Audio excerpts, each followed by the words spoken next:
Yeah.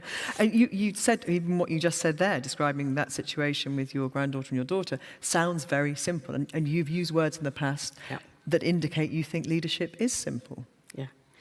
It is. I'm not saying it's easy, because you have to remember. And I still make the mistake again and again. You know, I don't do it as often. And of course, I'm surrounded by people who very quickly give me feedback. You know, Ems one day phones up. Again, this is going back 2 or 3 years, and I've never forgotten it. I was mortified. She phoned up telling me about this really bad mortgage advisor, and they'd got down in a lot of problems. And I went, right, Ems, what you need to do is this, this, this, this. And then I put the phone down, and I thought, oh, my God, what have I just done? And I picked up the phone straight away, and I said, Ems, I'm so sorry, darling. I said, do you want to think it through, and I'll ask you questions? And she said, well, you can if you like, Mum, but don't worry, I wasn't going to pay any attention anyway. But, you know, it's not always easy. When you care about somebody, you want to help them. You do. And also time. You know, most businesses, time is critical, isn't it? And have you got the time to allow somebody and afford somebody that space to work it out for themselves? Well, the thing that's interesting, when we take this into a company and roll out, one of the things they found in the very beginning is they're needing to listen more.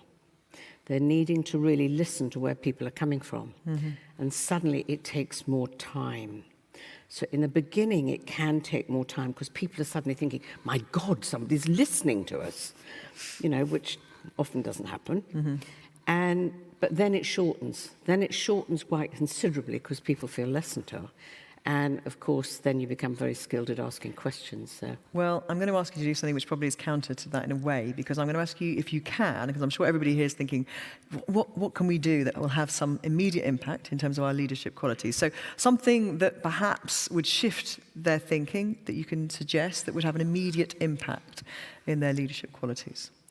Okay, one of the things is, I believe that a lot of the time, because we want to help people, we look for what they're doing wrong so that we can help them, give them advice as to how they can do it better. So what we put our attention on is actually what we don't want. I would suggest a complete shift. Start looking for things that are good. It doesn't matter how small it is. It really doesn't matter. You pass by their desk and you hear them handling a client really well on the phone. Stop, notice, tell them.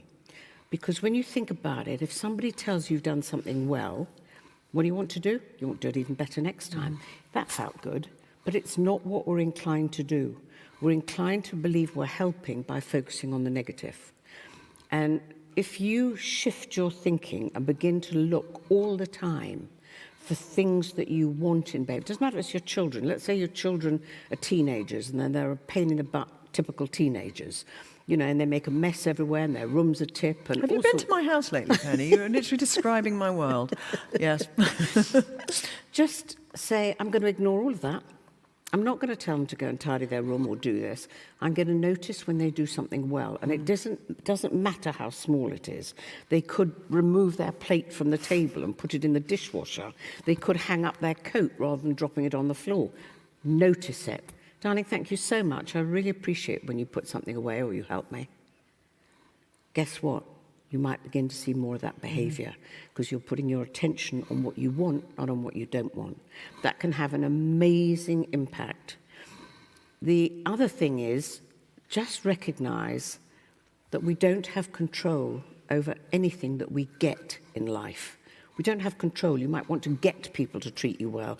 You might want people to get... You might think of your team. I want to get them to perform better. I want them to get to think like this.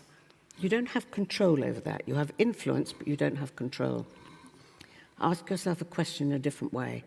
If I knew that there's something I can give to my team so that they want to do something differently or they go home every day feeling valued, what might I do differently? Think about give that you have 100% control over. and get that you don't have control over. Focus all the time. If I knew there's one or two things I could give to my children to help them feel better today, what might I do? If I knew there's something I can give to each person in my team so they go home at the end of every week feeling valued, what might I choose to give them? So I was going to ask you for a couple of critical skills Okay. that if individuals really committed to, Okay. they would see a significant improvement in an impact on the people who work with. I would say one of the things you've said, or I keep hearing, is listening. Yes.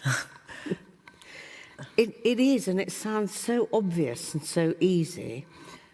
It's much more difficult than you think, because when you begin to listen to somebody, you immediately almost switch into your own head, thinking, oh, that's interesting, and you're thinking about your response. Mm-hmm. Or you're thinking, oh, they've taken too long, let me interrupt them and get on with it anyway.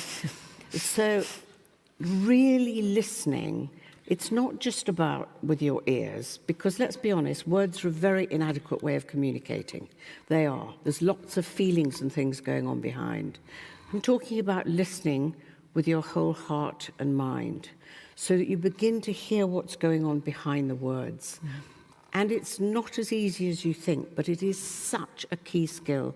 The best leaders that I know, who I've worked with, are amazing listeners, amazing. And the other skill, I would say, is become very skilled at asking questions. The most powerful questions, and to do this in 2 minutes is probably not very easy, but to ask empowering or incisive questions are transformational. So just think of how you might ask questions that start with these few words, if you knew that. Because what you're doing is immediately feeding into somebody else's mind that they've already got the answer.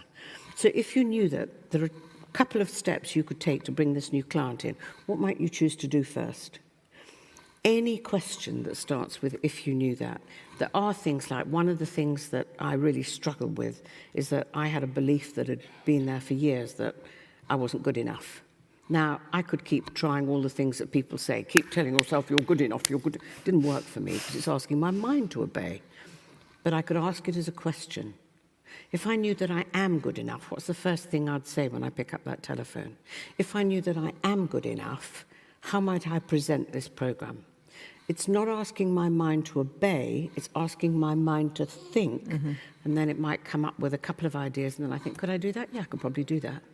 So think of any questions you could literally start with that, if you knew that. Penny, if you knew that I would love to carry on talking to you for at least another hour, I'd be telling the truth, because I really love listening and hearing everything you've had to say there. I think we've all taken so much from that. You could hear literally a pin drop in the room then. So thank you so, so much. I wish I had more time with you. But ladies and gentlemen, please give it up for Penny. A fascinating insight into personal leadership and performance.